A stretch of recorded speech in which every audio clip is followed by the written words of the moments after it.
Okay, so bila perubahan dalam guna tenaga ni berlaku, okay, ia dapat membantu ramai pekerja ataupun dapat membantu orang ramai mengembangkan aktiviti perniagaan mereka. Okay. Okay, so dari segi penambahan bilangan pekerja macam mana? Menunjukkan sektor itu sedang berkembang. Okey, maksudnya kalau nak tahu sesebuah perniagaan tu berkembang maju atau tidak, dia hire ramai pekerja. Maknanya setiap dia punya hasil jualan dia meningkat, dia punya perniagaan tu meningkat lah. Kalau dia tak dapat nak hire pekerja, means that dia punya perniagaan tu semakin meleset. So kita boleh dapat tahu dari segi dia dapat hire ramai pekerja. Okey, yang seterusnya perkembangan dalam teknologi dari segi apa? Sekiranya ada perkembangan dalam teknologi menyebabkan bilangan pekerja yang diperlukan dalam sektor berkurangan. Okey, maybe sebab disebabkan ada sesetengah perniagaan dia memasukkan sistem teknologi, jadi dia kurang guna tenaga pekerja. Mungkin dari segi sektor lain, contoh macam perkilangan, dia mungkin tak perlukan ramai pekerja ke. Okey, sebagai contoh dia guna satu teknologi yang contoh macam ni lah. Okey, kalau perasan dekat restoran mamak kan, dia ada guna tab kan untuk ambil order. So dia tak perlu untuk ambil hire pekerja yang ramai untuk ambil order pelanggan, tapi dia just boleh seorang je just pergi dekat satu meja, dia guna tab tu je. So di situ awak dapat nampak dia tak perlukan ramai orang yang untuk mengambil order. Okay. So di situ dapat tengok perkembangan dalam teknologi. Okay, ada dah banyak dah kedai-kedai makan dia guna tab untuk ambil order kan. Okay, so dia tak perlulah nak hire ramai pekerja untuk ambil order tu. Okey. Seterusnya kepakaran guna tenaga berkemahiran tinggi. Okey. Okey, kalau dalam untuk menggunakan sebuah mesin ataupun pekerjaan yang memerlukan kepakaran juga perlukan orang ataupun yang berkemahiran tinggi. Macam cikgu cakap contohlah macam Petronas kan, kita memerlukan orang yang berkepakaran berkemahiran tinggi. Okey. Okey. Okey, seterusnya kita pergi kepada trend pendapatan. Okey. So trend pendapatan dekat sini awak boleh tengok macam mana. Ni adalah contoh je, okey, contoh. So dari segi trend pendapatan, kalau sekiranya ada peningkatan permintaan daripada customer, okey, peningkatan dalam barangan ataupun perkhidmatan, okey, so peningkatan pengeluaran juga akan meningkat, okey. Sebagai contohlah, sekarang ni kita memerlukan mask, okey. So disebabkan permintaan yang semakin meningkat tinggi, okey, jadi syarikat akan mengeluarkan pengeluaran mask, okey. So semakin banyaklah mask yang terjual, okey, walaupun awak pergi dekat kedai runcit biasa pun dah ada orang jual mask, sebab benda tu mendapat permintaan daripada orang ramai, okey. So trend pendapatan ni, okey. Okay, so jadi pendapatan yang diperoleh adalah daripada hasil jualan, okey. So hasil jualan yang macam mana? Okay, awak boleh tengok sebagai contoh dalam butiran ni, okey. Dalam tabel ni menunjukkan contoh trend pendapatan perniagaan dari untuk setiap tahun. Okey, awak boleh tengok 2018 berapa dia punya jualan 100,000. Okey, tengok meningkat ke tak. Okey, 2019 150,000. Meningkat. So dekat situ meningkat. Okey, awak boleh tengok juga kos tetap operasi dia juga meningkat. Okey, perbelanjaan juga meningkat dan keuntungan dia daripada 30,000 naik kepada 64,000 setahun. So dekat sini awak boleh tengok trend pendapatan melalui keuntungan, okey, telah meningkat pada tahun 2018 kepada 2019 sebanyak berapa? Daripada 30,000 hingga 60,000. So dekat sini adalah contoh, okey, trend pendapatan, okey. So cara untuk kira semua keuntungan ni secara detail nanti Form 5 akan belajarlah, okey, dalam bab pembiayaan, okey. Okey, seterusnya adalah dari segi pertumbuhan ekonomi. So pertumbuhan ekonomi juga menyebabkan perniagaan turut berkembang. Okey, so awak boleh tengok macam mana setiap keuntungan yang diperoleh tu bolehkan perniagaan membayar cukai. Okey, jadi sebenarnya peniaga ni dia keuntungan yang didapat tu dia perlu membayar cukai. Okey, hasil daripada perniagaan dia orang perlu bayar cukai. Okey, dia orang dapat juga pengecualian cukai sekiranya dia orang ada simpan receipt, income card semua tu. So semua tu dia akan kena bayar. Okey. Kalau kita tengoklah jenis perniagaan yang macam mana. Kalau perniagaan besar, perniagaan kecil, sebenarnya kena bayar cukai kepada kerajaan. Okey. So bila pendapatan syarikat ataupun perniagaan tersebut meningkat, jadi pendapatan pekerja juga meningkat. Okey. Okey, kalau pekerja pun kena bayar cukai juga, okey. Barangkali cukai bintu ke, cukai apa-apalah, okey. So dekat sini awak boleh tengok, jap cikgu buka ni.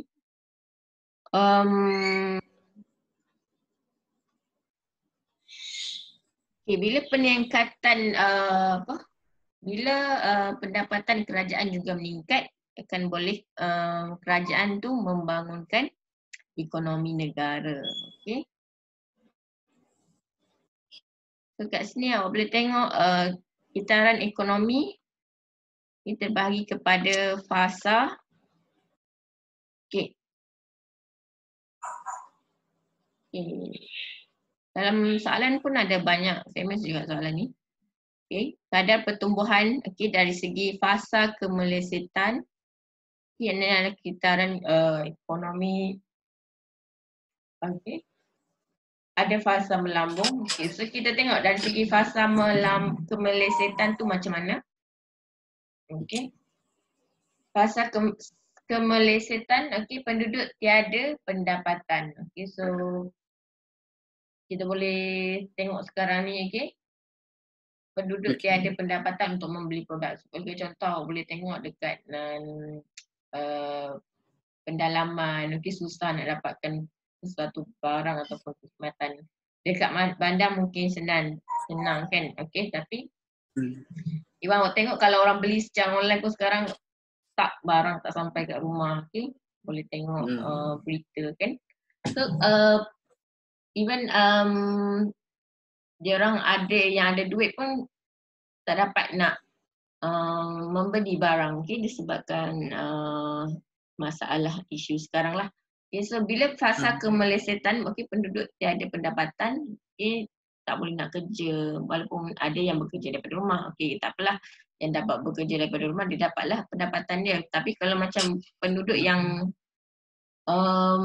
membuat kerja-kerja kecilan sekarang kan susah kan nak dapat. So kita tak dapat boleh nampaklah dia ekonomi kemelesetan ekonomi sekarang. Okey. Dan seterusnya pendapatan kerajaan merosot. Okay, mungkin juga ada even orang tu dia membuat perniagaan yang secara bersaiz besar pun kita boleh nampak sekarang. Okay. Walaupun tidak still perniagaan dia naik, tapi mungkin dapat maintain atau lebih kurang daripada bulan yang sebelum-sebelum ni lah. Okay. Okay, so bila bila perniagaan kita merosot, so pendapatan kerajaan juga merosot sebab bila bila peniaga dia tak dapat nak membayar cukai, so kerajaan juga boleh tak dapat duit lah untuk daripada cukai tu. Okay, so pendapatan kerajaan juga boleh merosot sekiranya berlaku fasa kemelesetan. Okay, dan seterusnya kadar pengangguran meningkat. Sebab apa meningkat? Sebab syarikat tak dapat nak hire pekerja, okay, sebab dia tak dapat nak jalankan perniagaan dia. Okay, so sekarang banyak macam syarikat hampir tutup ataupun tidak dapat nak hire pekerja, jadi dia pun buang pekerja. So disebabkan itu kadar pengangguran meningkat. Dan juga boleh bila berlakunya fasa kemelesetan ni akan wujud deflasi. Deflasi mana? Penurunan harga barang yang secara berterusan. Boleh tengok sekarang harga minyak okay, sangat rendah. Okay. Even dekat Amerika pun adanya harga minyak pun jatuh. Okay. Okay. So next itu adalah fasa kemelesetan. Okay. Kalau dari segi fasa melambung okay, boleh tengok dalam graf ni. Okay. Maksudnya meningkat lah. Okay. Meningkat dia punya darjah kitaran ekonomi tu meningkat, di mana perniagaan menambahkan pengeluaran produk. Disebabkan apa? Disebabkan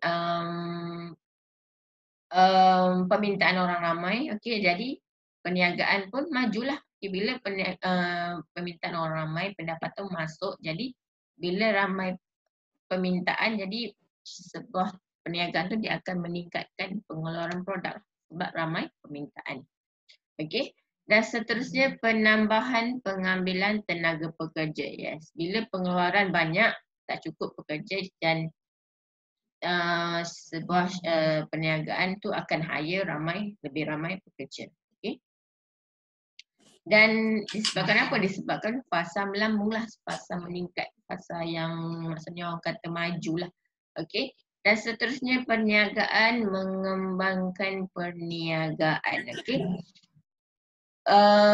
Perniagaan mengembangkan, maksudnya dalam fasa melambung bila sebuah syarikat ataupun perniagaan tersebut maju, dia dapat hasil jualan yang memberangsangkan untuk setiap tahun. Okay, so that dia punya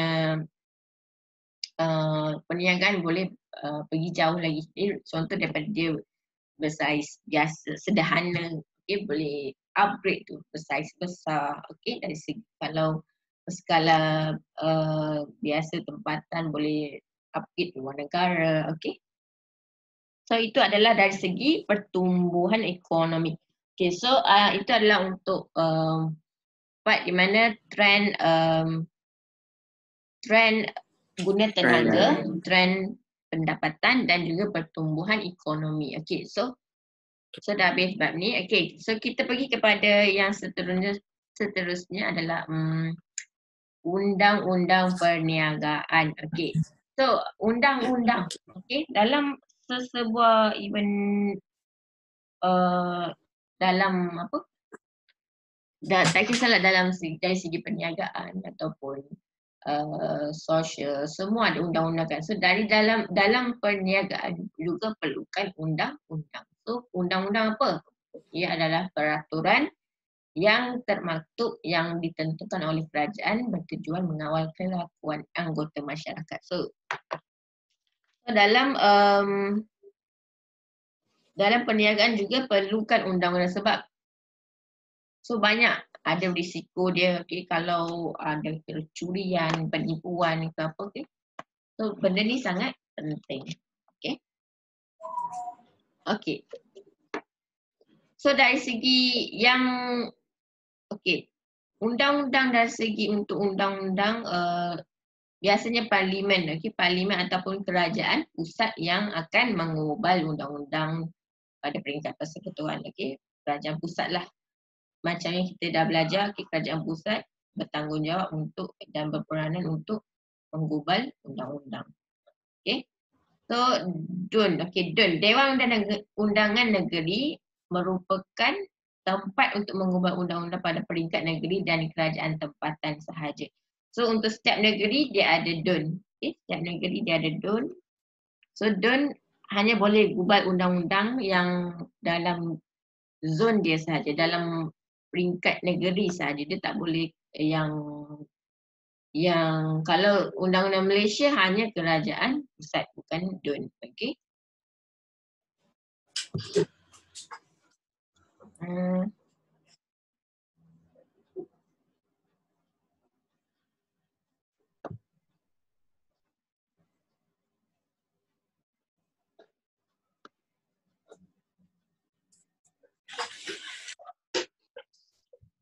So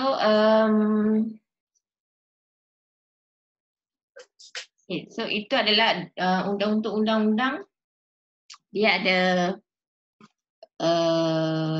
di dalam topik trend persekitaran. So ini adalah untuk point last. Ya, nampak tak? Sorry, lupa nak share. Ya,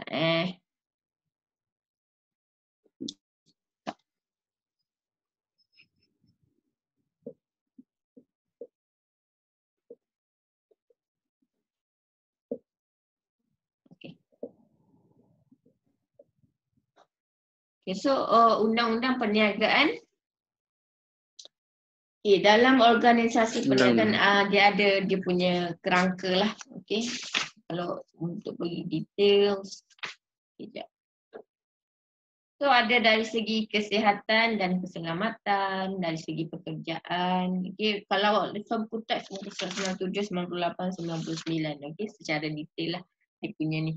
Dari segi kesihatan dan keselamatan, dari segi macam mana? Dari segi kesihatan dan keselamatan. Dia kata kat sini peraturan mencegah kebakaran. Dari segi aspek kesihatan, peraturan kebakaran dan perlindungan permakanan pekerja. Jadi dekat maksudnya dekat setiap premis ataupun syarikat ataupun perniagaan ada undang-undang untuk kesihatan, di mana ada contoh, sebagai contoh dekat syarikat tersebut disediakan peraturan kebakaran, ada alat pemadam api. So dia ada undang-undang yang peruntukan undang-undang untuk sebuah syarikat ataupun perniagaan ataupun premis membuka perniagaan mereka. Sebagai contoh tadika, untuk buka tadika tu sebenarnya perlu ada macam-macam dokumen. Contoh daripada bomba, perlu adanya keselamatan, dari segi keselamatan. Kalau dari segi kesihatan adalah contoh macam kena ada rules, kebakaran dan perlindungan pemakanan pekerja. Seterusnya undang-undang dia kata kat sini memastikan organisasi perniagaan mematuhi syarat-syarat keselamatan. So macam contoh kalau setiap syarikat ada macam disediakan macam apa, tempat buang untuk kalau sekiranya berlaku kemalangan, bukan kemalangan, sekiranya berlakunya kebakaran, ada tempat lapang, so ada demonstrasi macam mana, so benda tu mesti ada. Seterusnya kalau dari segi pekerjaan, dari segi pekerjaan macam mana? Undang-undang yang dari segi pekerjaan.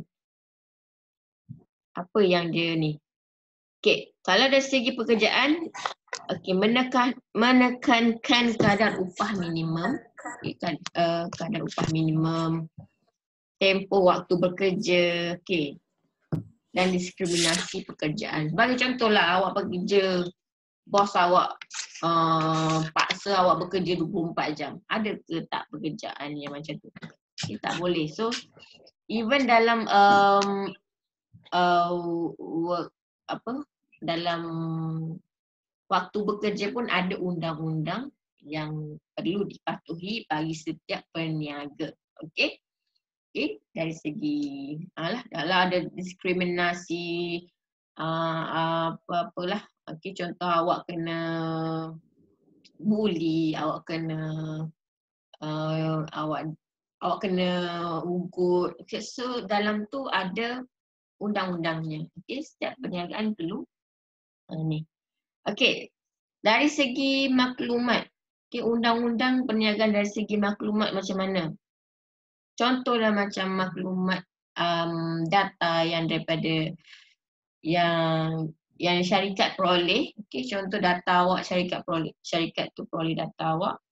So dia tak boleh sewenang-wenangnya share awak punya maklumat peribadi kepada orang luar. Okey, sebagai contoh bank, okey, dia tak boleh suka hati. Contohlah awak tersilap bank in kat cikgu lah. Okay, so awak nak details cikgu, awak call bank, Maybank contoh. Call Maybank, awak nak cakap awak nak nombor telefon orang ni. So orang Maybank tu dia takkan sesuka hati bagi nombor phone customer dia kepada awak. Okay, so sebab apa? Dia menjaga, ada undang-undang dia. Okay, ada undang-undang dari segi maklumat. Okay, maksudnya perlindungan maklumat lah. Bagi mengelak berlakunya, dia takut berlakunya macam rompakan ataupun penipuan, okey, pencerobohan, okey. So seterusnya dari segi perancangan, okey. Kalau dari segi perancangan, sesebuah syarikat ataupun perniagaan yang nak memulakan sesebuah perniagaan, dia perlu ada undang-undang, kena rancang dulu, okey. Kena, okey,